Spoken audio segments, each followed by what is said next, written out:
कहानी की शुरुआत होती है एक खौफनाक जंगल से, जहां दो मासूम बच्चियां सालों से इंसानों की तरह नहीं बल्कि जानवरों की तरह चार पैरों पर रेंग रही थीं। भूख लगने पर वे कीड़े मकोड़े और जंगली फल खाकर अपनी जान बचाती थीं। जब सालों बाद कुछ खोजी शिकारी उन्हें ढूंढने निकले तो उनके सामने जो मंजर था उसने सबके होश उड़ा दिए। जिन बच्चियों की तस्वीरों में कभी मासूमियत झलकती थी वे अब किसी खौफनाक साए जैसी दिख रही थीं। कोई सोच भी नहीं सकता था कि इन 5 सालों में उनके साथ क्या गुजरा था। इस डरावने सिलसिले की शुरुआत हुई थी साल 1873 में। इलिस नाम की एक दिमागी तौर पर बीमार महिला ने एक बच्चे को जन्म दिया। उसकी हालत को देखते हुए पादरी और वहां के स्टाफ ने बच्चे को उससे अलग कर दिया, लेकिन इलिस अपने बच्चे को खोना नहीं चाहती थी। उसने मौका पाकर एक भारी पेचकस से वहां के इंचार्ज पर हमला कर दिया और उसकी जान ले ली। अपने बच्चे को गोद में लेकर वह वहां से भाग निकली। पादरी और उसके लोग कई मीलों तक उसका पीछा करते रहे और आखिरकार उन्होंने इलिस को एक गहरी खाई के किनारे घेर लिया। सबको लगा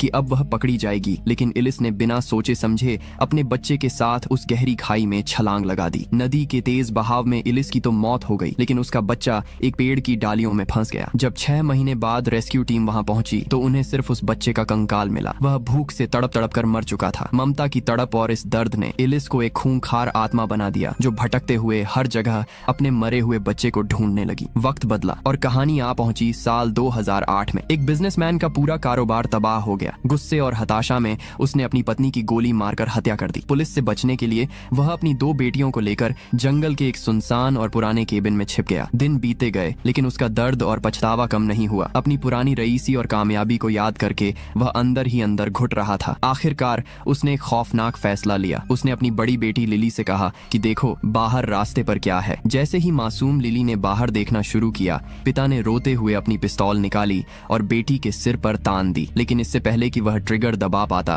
अंधेरे से निकले 2 बड़े और डरावने हाथों ने उसे हवा में दबोच लिया। बिखरे बालों वाली एक खौफनाक परछाई ने उसे ऊपर उठाया और पलक झपकते ही उसकी गर्दन मरोड़ दी। लिली ने जैसे ही आवाज सुनी वह पीछे घूमी, लेकिन उसकी आंखों की रोशनी बेहद कमजोर होने की वजह से उसे कुछ साफ नजर नहीं आया। उसे अंदाजा भी नहीं था कि उसके पिता को एक साए ने हमेशा के लिए सुला दिया है। अब दोनों बहनें उस डरावने और घने जंगल के केबिन में अकेली थीं। भूख से उनका बुरा हाल था और तभी उस गहरे अंधेरे से एक अजीब सी सरसराहट की आवाज आने लगी। उन्होंने नीचे देखा तो एक चेरी लुढ़कती हुई उनके पास आई और देखते ही देखते वहाँ चेरी के बीजों का पहाड़ खड़ा हो गया। न जाने उन्होंने कितनी चेरी खाई थी। उन दोनों शिकारियों ने जब केबिन के अंदर का ये नजारा देखा तो उनके होश उड़ गए और उन्होंने तुरंत फोन करके अपने मालिक दाशैन को इसकी खबर दी। दाशैन कोई और नहीं बल्कि लिली का सगा चाचा था, जिसने इतने सालों से अपने भाई और दोनों भतीजियों को ढूंढने की उम्मीद नहीं छोड़ी थी। ये खबर मिलते ही दाशैन अपनी गर्लफ्रेंड डामेई को लेकर बुलेट की रफ्तार से अस्पताल की तरफ भागा। वहाँ उनकी मुलाकात दिमागी मरीजों के मशहूर डॉक्टर गावली से हुई, जिन्होंने बताया कि दोनों बच्चियां सालों से इंसानी दुनिया से दूर रही हैं, इसलिए उनकी हालत बहुत ज्यादा खराब है। राहत की बात बस ये थी कि लिली थोड़ी बड़ी थी, इसलिए उसके दिमाग में इंसानों जैसी कुछ आदतें बची हुई थीं, लेकिन उसकी छोटी बहन तो तब महज कुछ महीनों की थी, इसीलिए वह अपूरी तरह एक जंगली जानवर बन चुकी थी। उसकी हरकतें बिल्कुल खूंखार जानवरों जैसी थीं और रात के अंधेरे में उसकी आंखें भेड़िए की तरह चमकती थीं। सीन बदलता है और अस्पताल में 2 महीने के इलाज के बाद दाशैन दोनों बच्चियों को अपने घर ले आता है। गाड़ी से उतरते वक्त छोटी बहन डामेई के पीछे देखते हुए मम्मा चिल्लाने लगती है। डामेई को लगा कि बच्ची उसे मम्मा कह रही है, इसलिए उसने प्यार से मुस्कुरा दिया, लेकिन उसे क्या पता था कि उनके साथ कोई बिन बुलाया मेहमान भी उनके घर आ चुका है। इसके बाद एक दिन डामेई कपड़े धोने के लिए नीचे जा रही होती है। तभी उसे लिली के कमरे से किसी के चीखने की आवाज आती है। उसे लगा कि बच्चियां खेलते खेलते आपस में लड़ पड़ी हैं। वो जैसे ही देखने के लिए आगे बढ़ी तभी लिली ने उसे पीछे से आवाज दी। लिली तो कमरे के बाहर थी, तो फिर कमरे के अंदर छोटी बहन के साथ कौन खेल रहा था? इससे पहले कि डामेई कुछ समझ पाती, लिली ने कुछ बहाना बनाकर उसे बातों में उलझाया और नीचे भेज दिया।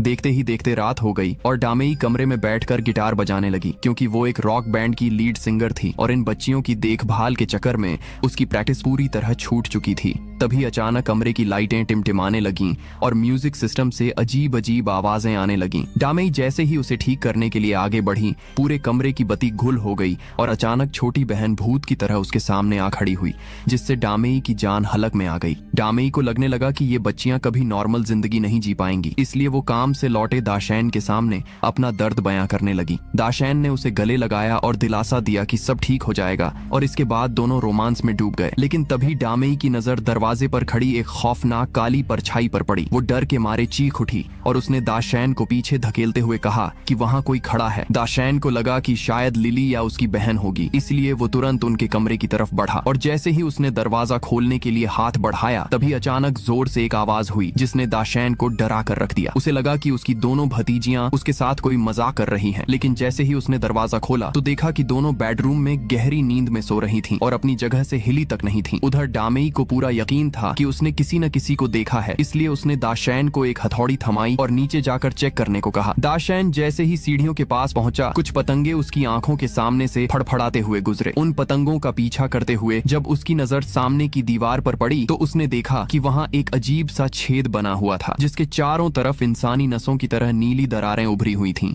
और उन दरारों के बीच से रह रहकर पतंगे बाहर निकल रहे थे। दाशैन अभी इस उलझन में खड़ा सोच ही रहा था कि अचानक उस छेद में से दो खौफनाक हाथ बाहर निकले और उन्होंने दाशैन को ऐसा धक्का दिया कि वह सीढ़ियों से नीचे जा गिरा और बेहोश हो गया। अस्पताल में जांच के बाद पता चला कि दाशैन अभी कोमा जैसी हालत में है, लेकिन उसकी जान को कोई खतरा नहीं है। पर यहाँ डामेई का दिमाग पूरी तरह खराब हो चुका था। उसे वैसे ही बच्चे पसंद नहीं थे और अब इस हालत में उसे अकेले ही उन दोनों बच्चियों को संभालना पड़ रहा था। डामेई इस थका देने वाले दिन को भूलकर जैसे ही सोने की कोशिश करने लगी तभी उसे वेंटिलेशन पाइप के अंदर से एक बेहद धीमी और डरावनी आवाज सुनाई दी, जैसे कोई औरत लोरी गा रही हो। डामेई तुरंत उठ खड़ी हुई और दबे पांव लिली के कमरे की तरफ बढ़ी, पर जैसे ही उसने दरवाजा खोला वह आवाज एकदम से गायब हो गई और कमरे में खेल रही बच्चियां अचानक रुकर उसे घूरने लगी। डामेई ने गुस्से में कहा कि रात का 1 बज चुका है और तुम दोनों अब तक सोई क्यों नहीं। बात करते करते डामेई ने ध्यान दिया कि छोटी बहन की आंखें अजीब तरीके से कमरे की अलमारी को घूर रही थी, मानो उस अलमारी के अंदर कोई खौफनाक राज छिपा हो। डामेई को कुछ गड़बड़ लगी और वह तेजी से अलमारी की तरफ बढ़ी, लेकिन जैसे ही उसने अलमारी का दरवाजा खोलने के लिए हाथ बढ़ाया पीछे से लिली ने उसे आवाज देकर रोक लिया। शुक्र था कि डामेई ने अलमारी नहीं खोली और उसने धीरे से अलमारी का दरवाजा वापस बंद कर दिया। अगले दिन डामेई ने डॉक्टर गावली के पास जाकर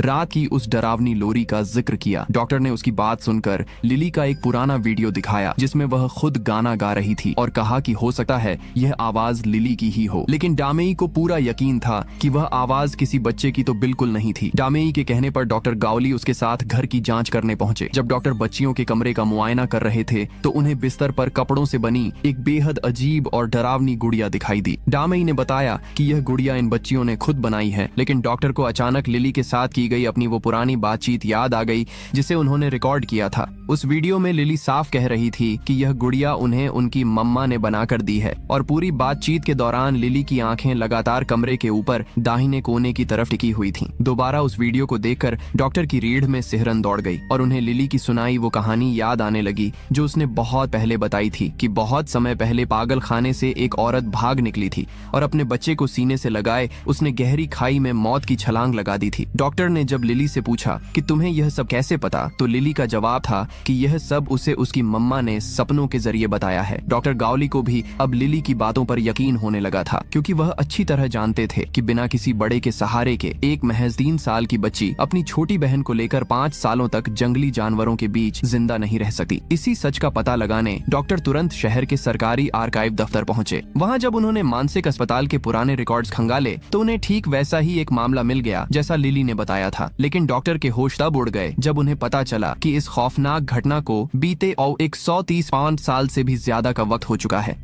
इसके बाद वहां के क्लर्क की मदद से डॉक्टर ने कई मीटर ऊंचे शेल्फ से उस इलिस नाम की औरत की धूल जमी फाइल निकाली। क्लर्क ने डॉक्टर को बताया कि इलिस के उस बदनसीब बच्चे की हड्डियां आज भी एक बॉक्स में पूरी तरह सुरक्षित रखी हैं। और फिर उसने डॉक्टर की आंखों में देखते हुए पूछा कि क्या आपको डर लग रहा है? क्या आप मानते हैं कि इस दुनिया में वाकई भूत होते हैं? क्लर्क का यह सवाल सुनकर डॉक्टर के मुंह से कोई शब्द नहीं निकला, क्योंकि खुद को नास्तिक मानने वाले डॉक्टर का भरोसा भी अब डगमगाने लगा था। सीन बदलता है और अस्पताल के बिस्तर पर दाशैन अब भी कोमा में पड़ा हुआ था। अचानक उसके वार्ड की बत्तियां झटके से टिमटिमाने लगीं और पूरा कमरा अजीबोगरीब पतंगों से भर गया। तभी दाशैन को गहरी बेहोशी में एक खौफनाक सपना आया, जिसमें उसे अपने ठीक दाईं तरफ एक पुराना पुल दिखाई दिया। दाशैन घबराकर चौंक उठा। उसने अपना चश्मा लगाया और जैसे ही उस पुल के नीचे देखा, वहां से एक आदमी अपनी हड्डियों को अजीब तरीके से मरोड़ता हुआ बाहर निकल रहा था। उसके चलने के ढंग से दाशैन एक झटके में पहचान गया कि यह उसका अपना सगा भाई है। उस साये ने रोते हुए कहा कि मेरी बच्चियां उस जंगल के केबिन में हैं, उन्हें बचा लो। लो। इतना कहते ही दाशैन का शरीर जोर जोर से कांपने लगा और उसकी दिल की धड़कनें मशीन पर तेजी से भागने लगी। लेकिन गनीमत रही कि डॉक्टरों ने सही वक्त पर आकर उसकी हालत संभाल ली। उधर डॉक्टर गावली वो पुरानी फाइल लेकर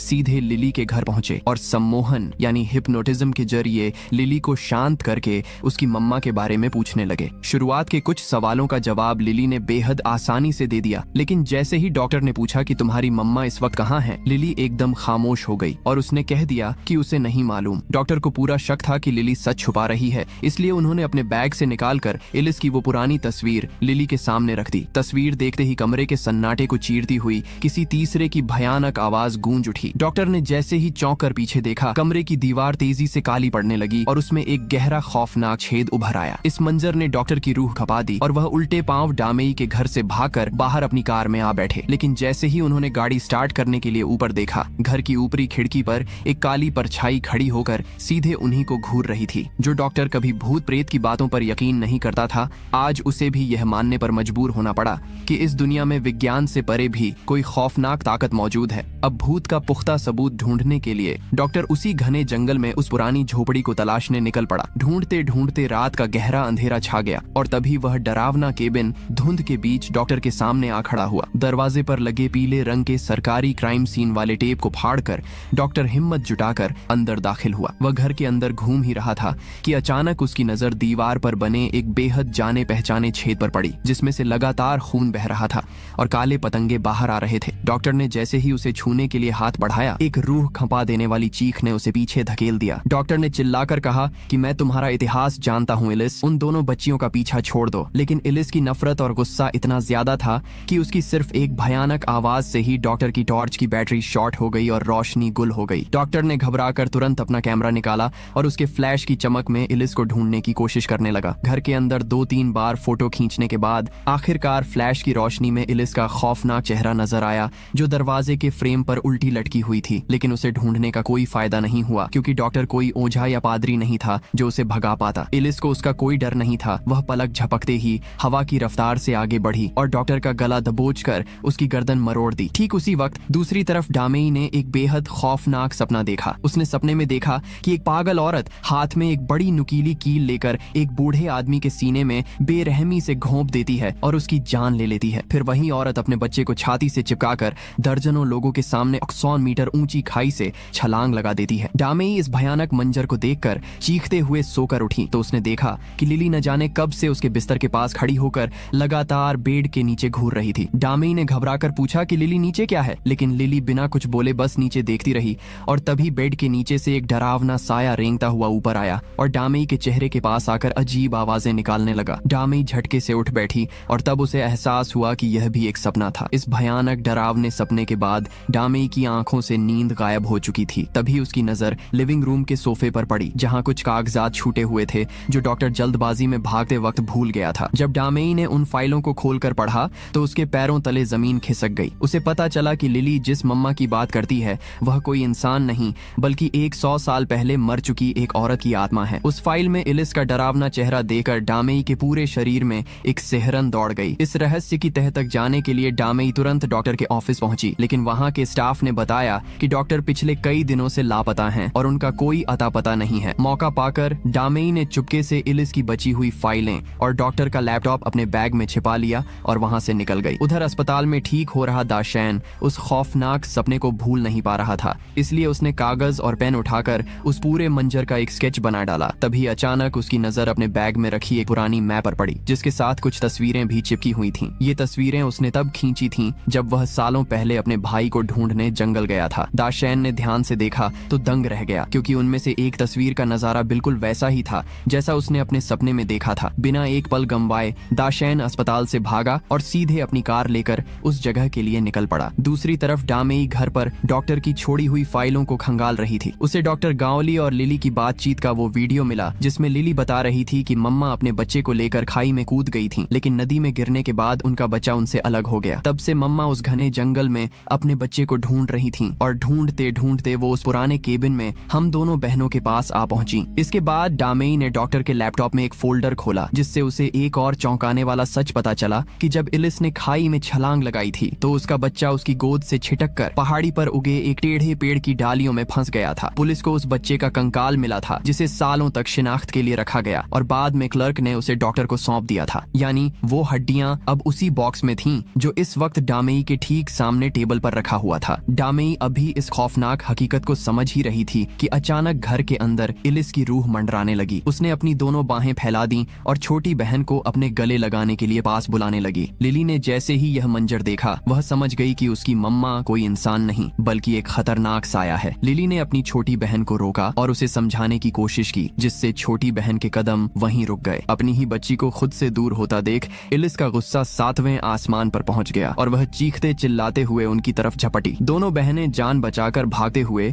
अपने कमरे में घुस गईं। बच्चियों की चीखें सुनकर डामेई भी दौड़ती हुई वहां पहुंची, लेकिन इससे पहले कि वह कुछ पूछ पाती, लिली ने दीवार की तरफ इशारा किया, जहां एक भयानक काली परछाई रेंगती हुई उनकी तरफ बढ़ रही थी। डामेई ने हिम्मत दिखाकर बच्चियों से कहा कि तुम दोनों यहाँ से भागो, मैं इसे संभालती हूँ। लेकिन इलिस की रूह इतनी पलक झपकते ही सामने आई कि उसने डामेई को जमीन पर पटक दिया। उसने डामेई को दबोच लिया और उसके बदन से उसकी बची खुची ताकत और सांसें ऐसे खींचने लगी जैसे कोई ऑक्सीजन सोख रहा हो। डामेई की आंखें बंद होने लगीं और वह होश खोने लगी। ठीक उसी नाजुक मोड़ पर लिली ने पूरी ताकत से चिल्लाकर अपनी मम्मा को रोका। उसने रोते हुए कहा कि मम्मा, हमारी बात हुई थी ना कि तुम मेरे परिवार को कोई नुकसान नहीं पहुंचाओगी। लिली ने शर्त रखी कि अगर वह डामेई को छोड़ देगी तो वे दोनों बहनें उसके साथ वापस जंगल चलने को तैयार हैं। इलिस ने डामेई को छोड़ दिया और कुछ देर बाद जब डामेई को होश आया तो उसने देखा कि दोनों बच्चियां घर से गायब थीं। वह समझ गई कि इलिस उन्हें ले जा चुकी है, इसलिए वह बिना वक्त गंवाए पागलों की तरह उस पुराने केबिन की तरफ भागी। अभी डामेई रास्ते में ही थी कि उसे दाशैन मिल गया, जो उसी केबिन की तरफ जा रहा था। इसके बाद दोनों एक साथ अपनी मंजिल की तरफ भागे। केबिन के अंदर पहुंचकर उन्होंने जब चारों तरफ ढूंढना शुरू किया तो उन्हें डॉक्टर गावली की लाश मिली, लेकिन लिली और उसकी बहन का वहां कोई नामो निशान नहीं था। तभी डामेई की नजर केबिन के पीछे बनी उस गहरी खाई पर पड़ी और वह पल भर में सब कुछ समझ गई। दोनों ने 100 मीटर की फर्राटा दौड़ लगाई और आखिरकार उस गहरी खाई के किनारे उन दोनों बहनों को ढूंढ निकाला। लेकिन जैसे ही उन्होंने बच्चियों को बचाना चाहा, इलिस का साया उनके सामने आकर खड़ा हो गया। छोटी बहन के सिर पर तो अपनी मम्मा का ऐसा भूत सवार था कि वह दाशैन और डामेई को छोड़कर सीधे इलिस की तरफ भागने लगी। इलिस ने गुस्से में आकर दाशैन को हवा में दबोच लिया